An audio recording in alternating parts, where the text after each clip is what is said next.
Carlos Manuel Gómez Durán, porque así se llamaba, Durán Lafleur, nació en Tetuán. Su padre era cirujano general y general del ejército español. Hijo único de un militar y de una ferviente católica belga, pues uno podría pensar que el resultado sería un niño retraído, mimado, pero no fue así. Carlos estudió en la Universidad de Madrid, estudió allí medicina y después se marchó a París. Allí se fue a formar, yo creo que con la idea de hacer cirugía de tórax, porque la cardíaca no existía prácticamente, sobre todo por no hacer lo mismo que hacía su padre. Estuvo allí con Charles Dubos, que era uno de los grandes cirujanos europeos, y fue compañero de, entre otros muchos, Alain Carpentier, con que siempre mantuvo una excelente amistad, ¿verdad? Casi de compañeros de residencia. Los primeros trabajos de las válvulas porcinas vienen de esa época, de los 60. Se trasladó de París después de 9 años a Oxford y allí describió otra técnica que ha sido muy conocida a nivel de todos los hospitales y todos los servicios del mundo, que era el cómo implantar en posición subcoronaria un homoinjerto. Pero, bueno, las personas no solamente trabajan y Carlos, que era una persona que había estado de alguna forma pues viviendo un poco en una cierta burbuja, conoció de repente a una enfermera en el hospital, en el Radcliffe Infirmary en Oxford, gracias a un dolor de cabeza. Y eso puede ser una anécdota que poca gente conoce y fue fundamentalmente gracias a la codeína. La codeína en inglés es codeine y él fue a la enfermera y le pidió a tablet of codeine. Y la enfermera le dijo, ¿of what? Codeine. What? Codeine. I'm sorry. Cadeine. Cudeine. Y bueno, la realidad es que con ella, con Estelle, que era así se llamaba la enfermera, y a pesar de una gran consternación familiar porque era protestante, tuvo 6 hijos. Años más tarde, muchos años más tarde, se separaron y se casó con, antes de ir precisamente a Arabia, de jefe del King Faisal Hospital con Begoña. Luego se fue a Montana, estuvo en Estados Unidos y también, otra anécdota curiosa, él no hizo el Foreign ni los Steps ni estas cosas y salió publicado que era una persona adecuada para trabajar en los Estados Unidos. Y no solo trabajar, fue el jefe de todo el departamento de patología cardiovascular en la Universidad de Montana, en Missouri. El impacto que ha tenido Carlos Gómez Durán en la cirugía en España, pues, y que ha aportado, pues yo creo que lo conoce todo el mundo también muy bien. Carlos, Charlie, precisamente, para muchos coetáneos. Yo recuerdo en aquella época, pues muchos, Diego Figuera o incluso pues, Gregorio Rábago, etc., le llamaban Charlie porque era pues, un poquito más joven y venía de Inglaterra y esas cosas igual.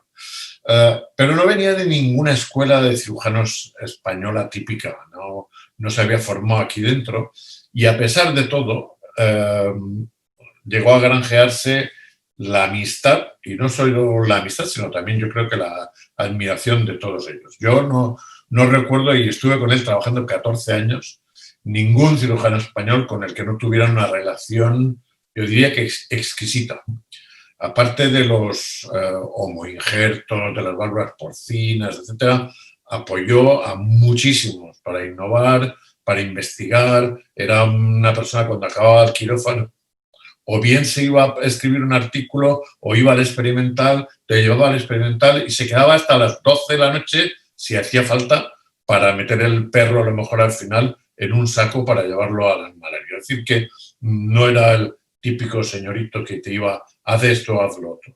Y pueden decirlo eso pues personas como Nacho Gallo, que trabajó mucho en el pericardio, o Kiko Nistal, en prótesis biológicas y en otras muchas áreas, etcétera. Muchos cirujanos que han estado con él durante también muchos años. Y conmigo, con lo que hice la tesis doctoral, con los anillos flexibles para anuloplastias mitrales y tricúspide, algo que todavía en la actualidad tiene vigencia, sobre todo para muchos grupos que han ido pasando de lo rígido a lo semirrígido o semiflexible o flexible, y que una compañía americana manufacturó desde aquella época hasta el momento actual. O sea que las reparaciones de la mitral, de la aórtica, cuando muy poca gente creía en eso, creían que había que cambiar y poner una prótesis enseguida, y un sinnúmero de capítulos en libros americanos, ingleses, franceses, y artículos. Yo creo que es difícil contar cuántos, al margen de las conferencias, comunicaciones. Yo creo que en todos los países del mundo, para mí, que era más pequeñito, eran prácticamente cosas inimaginables. Es decir, era cada semana, o cuando no era Tailandia, era en Sudamérica, y cuando era en Sudamérica, en Canadá, y si no, en África del Sur.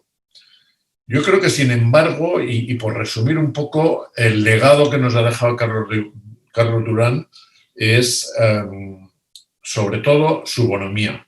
Era una persona, a pesar de que algunos puedan pensar diferente, ya digo, estuve muchos años con él y viajé mucho con él, transparente. Y yo diría que incluso, además de la transparencia, tenía otra virtud, que era a veces la clarividencia. Era capaz de ver lo que iba a ser un poco más adelante, cómo iban a ir las cosas y cómo iba a cambiar. Yo aprendí de él, diría que casi todo, y no tan solo en medicina, porque era una persona con una capacidad inagotable de trabajo, pero también tenía una capacidad tremenda de desprenderse del trabajo y entretenerse.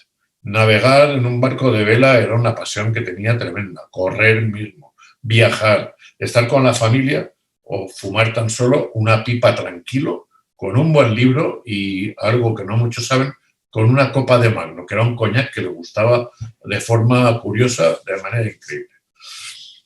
Tengo que quizá contar una anécdota en sentido de mi relación con él, que cuando yo estaba en cuarto de medicina, mi padre había fallecido, en mi casa tampoco éramos millonarios, ni mucho menos, y Carlos me dijo, este verano no te vas a Mallorca, te vienes conmigo a Inglaterra. Y yo me quedé un poco perplejo, en cuarto de medicina, las suecas, las chicas, el tal, y diciendo, ¿en Inglaterra ahora? Y me dice, sí, el día tal nos vamos en coche con mi mujer, los niños y el perro, un mastín alemán, un mastín de Pirineo, perdón, muy grande, y todos metidos en el coche nos fuimos directos a través de Francia hasta Calais. Atravesamos el Canal de la Mancha, llegamos a Inglaterra, y allí me presentó a un par de conocidos y me las tuve que arreglar para buscar un sitio donde vivir, donde dormir y trabajar durante un periodo en el hospital, al mismo tiempo que con una misión clara: aprende inglés, que es tan importante como la medicina. Y ahí me tuve que quedar, estuve todo ese verano, el siguiente, y luego hacer el internado. Pero seguro que si no hubiera sido por él, pues no hubiera hecho todo eso. Por eso creo que tengo que agradecerlo claramente.